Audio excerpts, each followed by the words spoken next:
Installation instruction to oil gas separator. 1. Precautions. 1. No open flames. 2.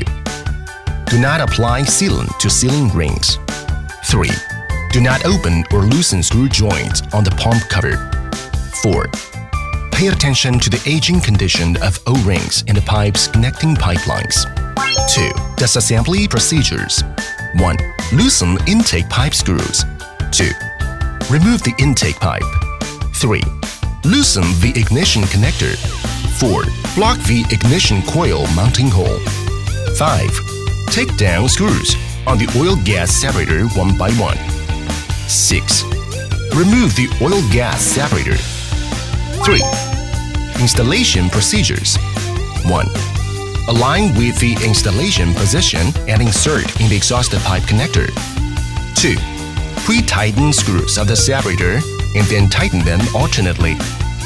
3. Reinstall the ignition coil. 4. Butts the ignition plug. 5. Connect the intake pipe. 6. Check if the negative pressure value is normal. The installation has been done in case a normal value is displayed.